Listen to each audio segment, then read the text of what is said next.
Olá, criançada, professores, papais, mamães, jovens de plantão. Estou aqui de novo, ao ritmo da festa junina. Olha a cobra! É mentira, mas a história hoje é de verdade. Vocês sabem por que é a fogueira de São João? Não? Então, sentem-se em suas cadeiras, sofá, cama, onde estiverem, que eu vou contar a história para vocês. E vamos lá! Senhora Isabel e Maria Boa Mãe eram muito amigas e, como boas amigas, elas sempre iam se visitar. Um dia, Maria perguntou para Dona Isabel quando que o filho dela ia nascer. Aí, a Dona Isabel disse: Maria, quando meu filho nascer, João, eu vou te fazer um sinal, porque logo ele virá.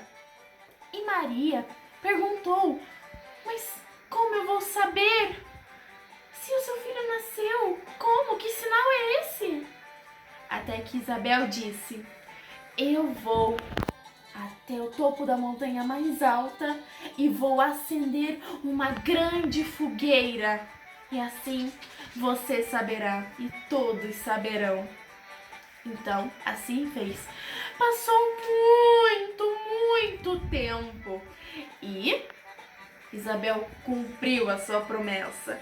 Foi até o topo da montanha, a montanha mais alta daquela vila, e acendeu então uma fogueira grande. Iluminava tudo e todo mundo viu.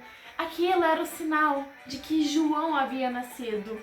João Batista, ou também conhecido hoje como São João.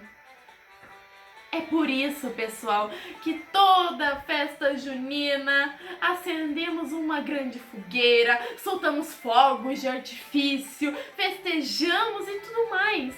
Tudo para comemorar São João. O evento pode acontecer entre o dia 12 de junho até dia 29, mas São João nasceu no dia 24. E é sempre bom sabermos o porquê das coisas. E eu trouxe isso para vocês. Vocês agora entendem o porquê a fogueira de São João. É para comemorar o seu nascimento e a comunicação de sinais entre Santa Isabel e Maria Boa Mãe. Essa foi a história de hoje. É bem rapidinha, mas foi para essa semana feliz e alegre de festa junina que estamos tendo. Eu quero desejar a todos uma excelente festa junina. Logo férias, hein? Não esqueçam de comer muita pipoca, de deixar o seu like, se inscrever no canal, curtir a pescaria, acertar a boca do palhaço, dançar quadrilha e o mais importante, apreciar a fogueira de São João e os fogos de artifício. Beijos e até semana que vem!